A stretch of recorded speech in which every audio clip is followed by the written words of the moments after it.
And we decided that it would be fun if we did a sort of new witchy interview Q&A. So she's going to ask me a bunch of questions that she's been wondering and that may or may not be things that you guys have been wondering, and then I'm going to answer them.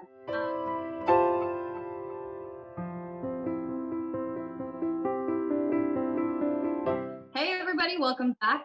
It's me, Amy Melaine. On my channel, we talk about witchcraft, spirituality, and whatever I feel like talking about. And sometimes I drink coffee out of a Halloween mug. Today I'm here with my friend Jaime. I'm a biologist who's gotten into witchcraft over the quarantine season. Happy pandemic, everyone. Jaime is a good friend of mine. She sends me messages on the reg being like, what's this? And what does that do? And what does this thing mean? And we decided that it would be fun if we did a sort of new witchy interview Q&A. So she's going to ask me a bunch of questions that she's been wondering and that may or may not be things that you guys have been wondering, and then I'm going to answer them. Before we get started, I just wanted to give a quick shout out to my newest patron, John. Thank you so much for supporting me, John. I'm so stoked that you're here, and I know that we're gonna get to do some super awesome things together. So this one's for you, John. This video is probably gonna be in multiple parts. So if this says part 1 or part 2 or part 37 or something, then go find the rest of them in the playlist that I'll link somewhere. Down This will be fun. It's gonna be great. Over there. Okay, so got a handy dandy list of questions. First question. Woo! How can you tell if magic's for you? I love you. Love you too. So when you say for you, do you mean like, how do you know if you should be a witch? Like, how do you know if you can be a witch? How do you know if you should decide to be a witch? Yes, how do you know if you can be a witch? Can anyone be a witch? Or is it like a thing? We're actually mutants. I mean, that does track. I have a pretty recent video about this, so I'll link that in the description. Any videos I mentioned today, guys, I'll either put in a card or mention in the description. Anybody can be a witch, yes. Everyone is different, and I do believe, I mean, it sounds like very like impossible that everybody could be. It sounds like it should be something special. It sounds like one of those things where like people some people should be more powerful than others. But what I really think it comes down to is that most people just don't have they don't have the desire or the drive. Often even practicing witches will only do so much. They'll only do certain things. Maybe they focus on like ritual magic, or maybe they focus on helping their plants grow really nicely or sending like blessings to people, but they're not like, like career witches. They're not like knowledge seekers necessarily. And I would say that that's a more common type of witch. But even your like regular everyday person, everybody has the ability and everybody has gifts. But when you label something as witchcraft, it tends to like bring up a lot of like assumptions and misconceptions, and people either are not interested or they just think that that's a preposterous thing, and so they just don't like get into it. But everybody has the ability to, if they wanted to. So the only reason it's like secret society of witches or whatever is just because there are only a few of us. It's not because everybody can't be one. It's because people don't want to be. So what if you want to be, but you're still kind of skeptical about it? Is that okay? Like, do you need to be fully convinced before you start? Yes. Is that the question? That is the question. No, you don't need to be fully convinced before you start. I do think skepticism can be a difficult roadblock. You'll find sometimes that, like, for example, people who talk to psychics and are extremely skeptic. Okay, so society like raises us to, like, from the very beginning, like we learn certain things. Like we learn what yes and no means. We learn that if we cry or say please, we get the thing that we asked for. And this like training starts from the very beginning. Like when babies cry or giggle or whatever, then they get the thing that they wanted. They get held, or they get food, or they get their diaper changed or whatever. And we continue to build upon that knowledge for the rest of our lives. It's like social programming. Not to say that it's all bad, but a lot of what we learn in modern society is that you can believe what you see, and that you kind of take on what your parents teach you. So like a lot of people will have like religion that like just passes down through the generations in their family, and it really doesn't teach us to question everything. It basically, we learn that if we don't understand something, then it is not possible or should be feared, or like we shouldn't understand it. So I think skepticism is healthy because you can test things, and it helps you be more objective. Like if you're going to try something with a spell and you're not sure it's going to work, you can take the results from that spell and tweak it to make a more effective spell later on. You can write down your results, and you can well, I mean, that's like, it kind of sounds like that's just the scientific process, but applied to magical things as well. So that makes sense. Like, not every experiment will go the way you think it's going to. That's why we have statistics to tell us, nah. So that makes sense. There are people that are very, very closed to magic, and those people have a harder time overcoming their skepticism, but a lot of that is because of energetic and mental blocks. It's not that it's not something that they can overcome. It's not going to stop the magic from happening, but it could be a barrier. Okay, that's fair. Okie doke. So here's the next question. How can you tell what type of magic is for you? Because there seem to be different types, and a lot of them. Yeah, there's a lot.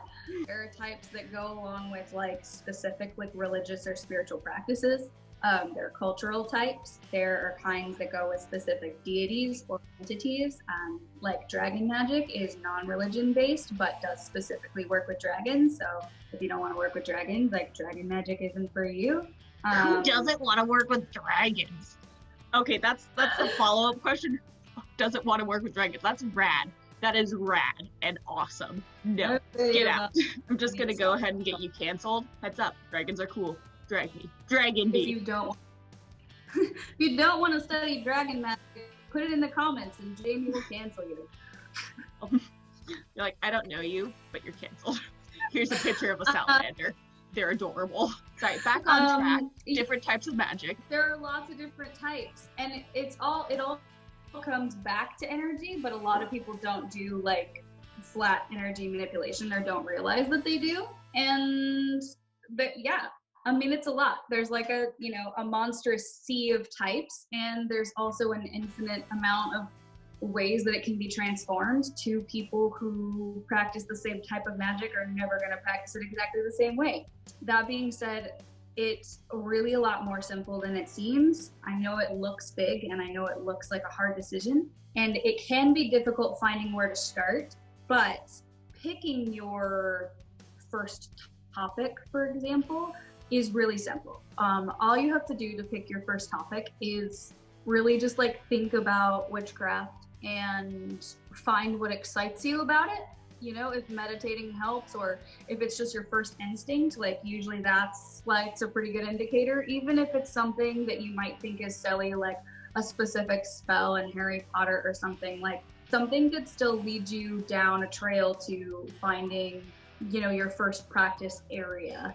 If people really, really, really don't know where to start and they just need to be pointed in a direction, I usually suggest starting with energy work. In my belief system, energy work is the foundation of everything. So like when you picture yourself, like if you're a visual person, like if you picture yourself doing magic, like what's the first thing you see yourself being able to do? Or like if you're like a list oriented person, like write down the types of things you want to achieve, and then go from there. Like there's always a way. And I think it's just the thought of picking that is what's overwhelming.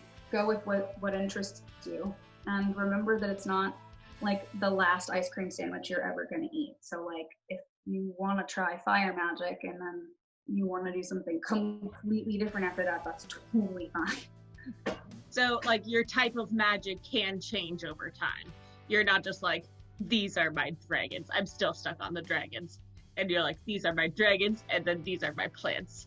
And I grow my plants for my dragons. I don't know anything about dragon magic. I did not see that video. You are welcome to cancel me. But also dragons and plants that I cannot keep alive. So it can change? Yeah. I mean, my magic has morphed over the years. A lot of it comes down to like what you put your practice into, like what you spend your time on, because it is work. I mean, it takes effort. You can't never try anything and then sit down and be like, oh, I can't be a witch. Like, quit. Like, you have to keep working at it. Mm-hmm. It's like learning to play in it that way or a new language. But it can also morph. Maybe you could start as a fire witch and like realize that's not really your thing and go into more like earth magic. Or maybe you're just multifaceted, because most people are. So it could also be one of those things where you like learn a little bit about one thing and then learn about something else. And now you've got 2 things in your tool bucket. And you just keep going from there. Nice. That's very cool. Okay. So, because I'm in quarantine, and I'm a millennial, I have been on TikTok, and I got a question, because they do this thing where they say, what's your name and your age and your sun, moon, and rising? What's a sun, moon, and rising? Because it seems like it's like 3 different zodiac signs, and I don't understand. Okay. So my disclaimer here is that I'm an astrologer. So first, I would suggest, like, if you're really interested in this stuff, to look into astrology. I did some research on this question, and I found an article in Bustle where they consulted 3 different astrologers. I'll put a link to that below.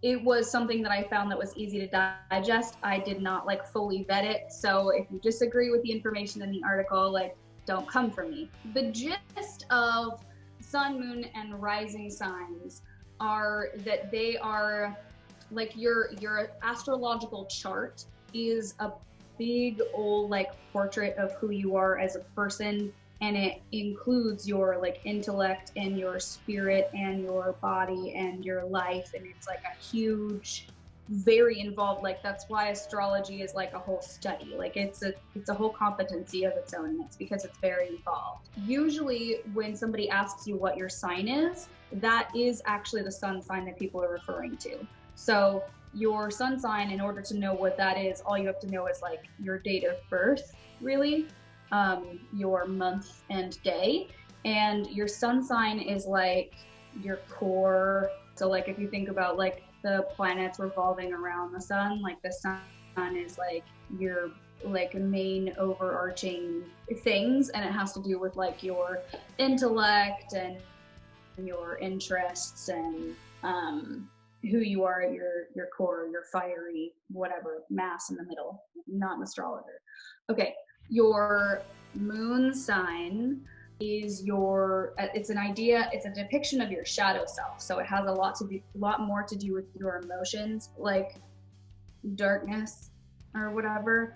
Your moon sign, in order to calculate that, you need to know, I believe, your birth date and time and location. And then you either need to consult an astrologer or like use one of the online like moon sign calculating tools.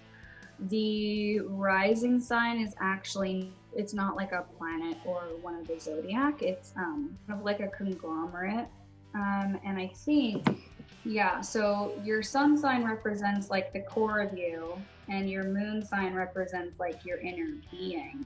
Your rising sign is more representative of your outer self. So like your rising sign is like what people are going to see when they meet you, like the first impression, or like the mask that you wear out in society. So it's funny because people ask for your sun sign, but like the parts of your personality that they're seeing are actually going to be like your rising sign.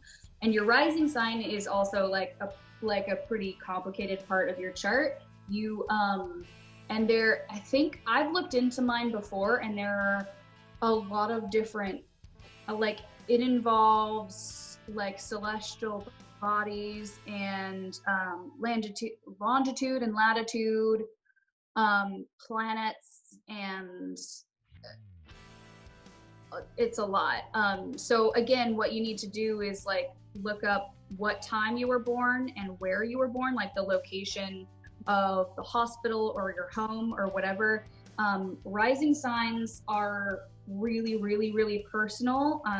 The specifications for them change every couple of hours, and it is very dependent upon where you were born. So a person, even two people who were born on the same day and have the same like sun and moon signs, were born around the same time, if they were born in different locations, or if they were born in the same location at different times, their rising sign, like their whole like house and everything in the chart is completely different. So that's where astrology starts to get more intricate. And I think that that's one of the issues people tend to have with it, is they just like read horoscopes for like the sun sign or whatever, and then they're like, I'm not like other, Libras or whatever, but it's like it's a lot more than that. Yeah, no, that makes me feel a lot better about like not knowing what TikTok witches are doing, because I'm like, oh yeah, that's a lot. I don't even know the time, and asking my mom seems like a lot of work, and yeah, but it's good to know. That's super cool. That's super, super cool.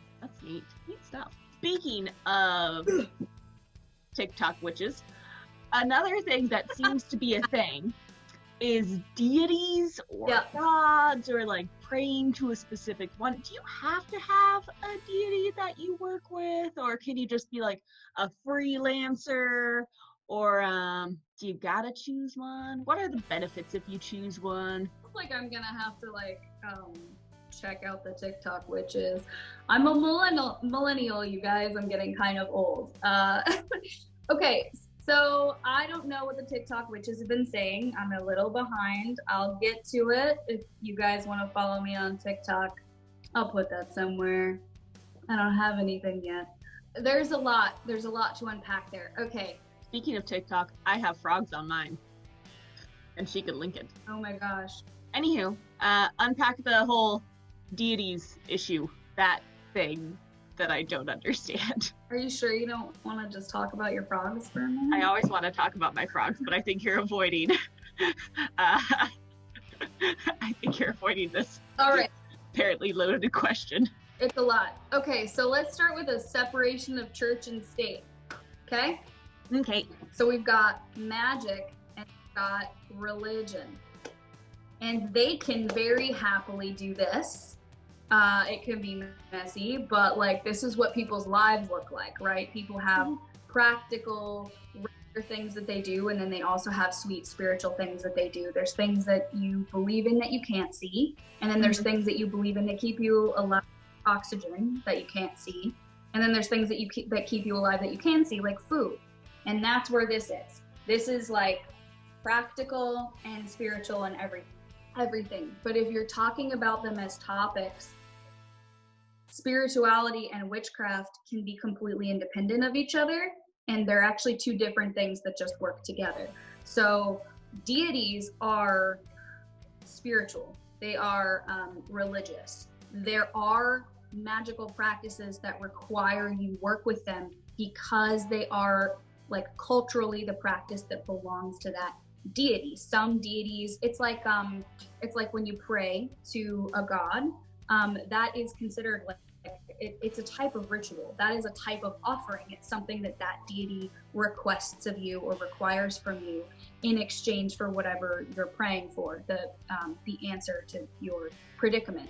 So when it comes to witchcraft with deities, it's very similar. If you are working with deities, you owe them the respect and the offerings and the various other ritualistic things that are required to understand like their spiritual practices and stuff. Like there's definitely a lot of like respect that is required if you're dealing with deities, especially, I don't even want to say it especially. I don't believe that that culture binds you to a specific type of deity work. However, there's never an excuse for half-assing a ritual or an offering. So it doesn't matter if this is a deity that you like grew up like worshiping, or if it's one that you're just studying, like you're interested in from a different culture. It's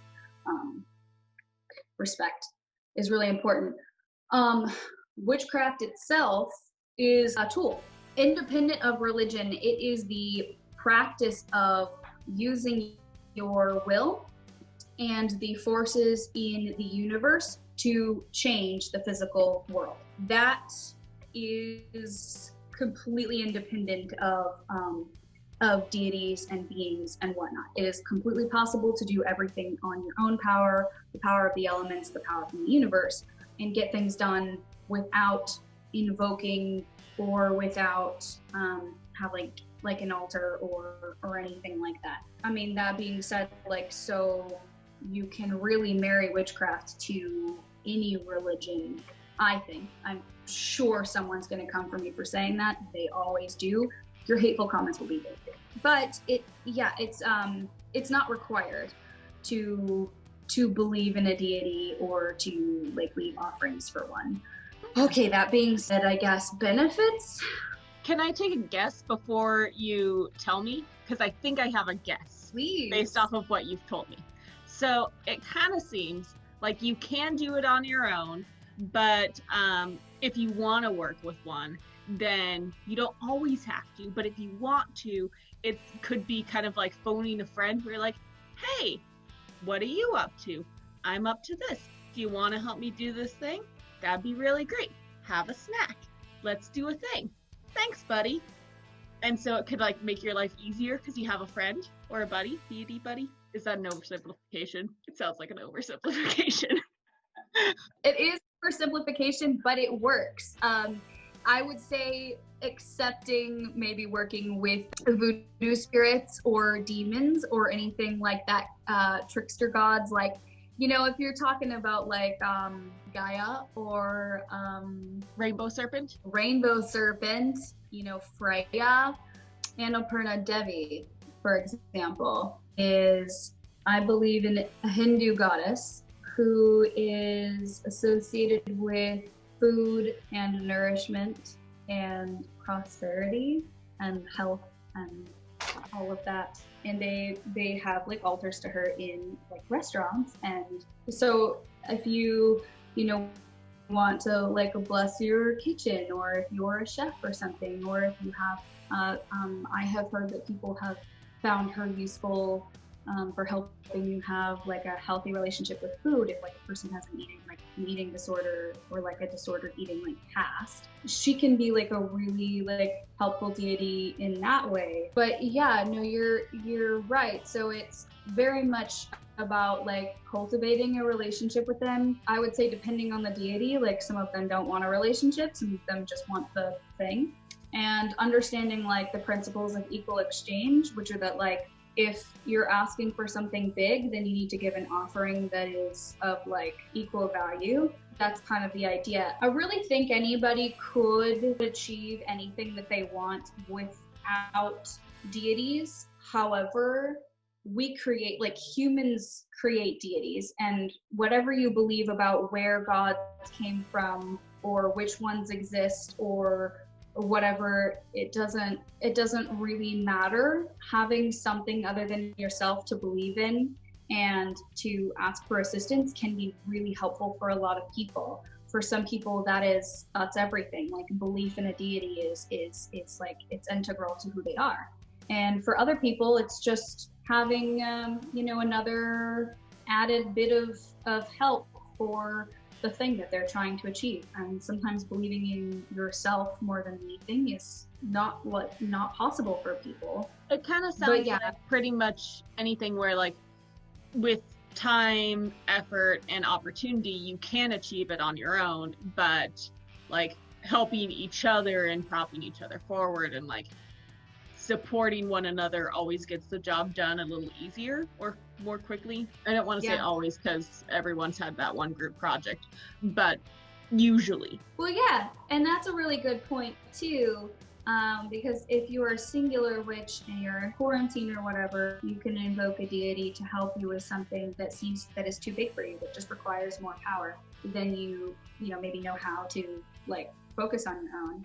Covens and like groups of people or like prayer groups or church services create that but like a similar type of power. Where like more people who believe in the same thing or are working the same ritual together create more power, and it is amplified. It's not just like 1 + 1 = 2. It's like one witch's power is the power of one witch. 2 witches' power is like the power of 10 witches, and it just like grows like that. Okay. So a deity is helpful in that way too. And some deities require multiple witch to invoke them. So here's kind of a fun tangent question. If I'm just like a witch in quarantine and I'm getting a little lonesome, could I just invoke a deity to hang out? Just be my buddy for a bit? Maybe eat some chips? Is that allowed? Just like a friendship buddy? A friendship deity? That came out a lot sadder than I intended, but I'm there. If you want to like watch a virtual movie later. I'm just saying, it's a thing. It's a thing. You can always meditate to become closer to a deity. For example, if you're dealing with dragon magic, like meditation and astral projection are like the main methods that you contact them. So that's easy to do in quarantine, right? But it's not the same as being like, do you want to like chill? I would say if you... Do you like this painting I made? Yeah. It's of you. A spirit guide might be a better outlet for something like that. Or, learn to astral project and go talk to someone. She did not get that question ahead of time, just so you know. If you invoke a deity or a Lightman or something and you were like, just want to hang out, they'd be like, mother, give me my little cakes. Well, I mean, yeah, you'd offer little cakes. You're not a bad host. You wouldn't ask your friend over to your apartment and not feed them. What kind of monster raised you? Ugh. You always feed the people that you invite into your home. Well, we're not going to talk about who raised me, but you're right. I know for a fact that I have invited you into my home after we went out to eat, and that I still offered you more food. Just saying. It's a cultural thing. My people will feed others. Okay, what kind of things can you do with spells? I forgot about that one. Because you were talking earlier, like, when you're trying to figure out what kind of witch you want to be, or what kind of witch you are, I guess, because maybe it's like sexuality where you don't get to choose, but you just kind of are, and then you discovered, you're like, oh, a lot of things make sense now. When you're like coming up with a list because you're type A of like the things you want to do with your magic, can you like do all of those things? Is it just like only limited by the power of imagination? Or are there some things where it's like, no, bro, no. Does that help? It's limited by your ethics and it's limited by your discipline. I want to hear about these ethics. Okay, let's go back to a love spell. This is a super controversial topic and it's one of my favorites. It's actually not one of my favorites. It just comes up all the time. Love spells are super common.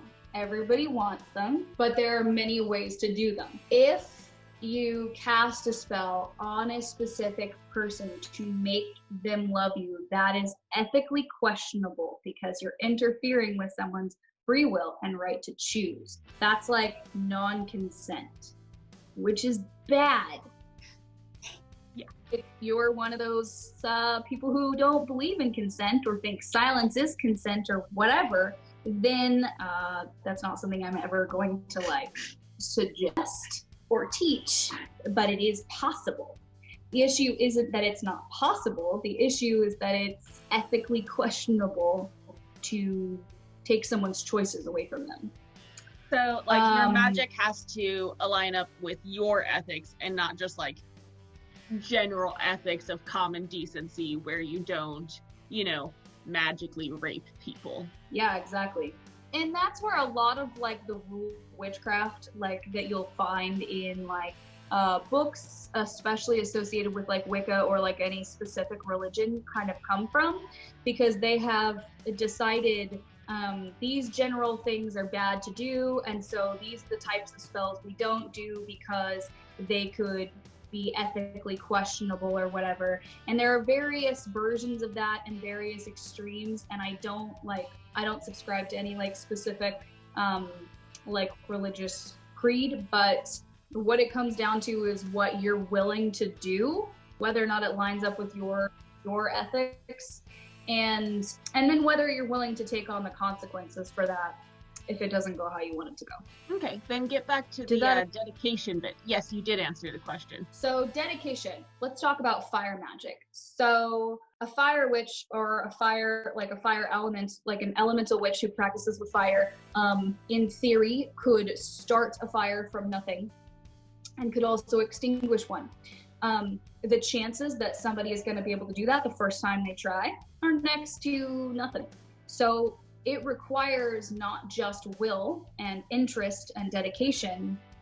I mean, it requires dedication, practice, continuous practice, study, and changing your methods to ones that are more effective, and being willing to learn and being willing to fail a lot and continuing to do it over and over and over and over and over. So like it's the same. That sounds very similar to like science or learning an instrument, or like a sport. If you want to be a professional athlete, it's a lot of failure. Or like theater, it's just like theater, a lot of failure. Yeah. A lot of failure. Yeah. You don't just get to walk on stage and be a star all of a sudden. And the shitty thing is, when it comes down to it, some people are talented in certain areas and some people are not. Some people can walk on stage and need minimal direction, and people will like to look at them and like to listen to them. Other people have to put, it seems like, extra work in to be functional and to be able to move like not a robot on the stage. So some people are going to take to fire a lot more easily than somebody else, or it might seem like they're learning more quickly or progressing better. There's no like pace like that's correct. That's just a shitty thing of life. We all have our own talents, but skills are the things that we like nurture and put in our toolbox and continue practicing. We'll have to try harder for longer, or have to try different methods, and it can be discouraging, but it really comes back to like magic being personal and not comparing yourself to somebody else, like not measuring your success against somebody else's. That makes sense.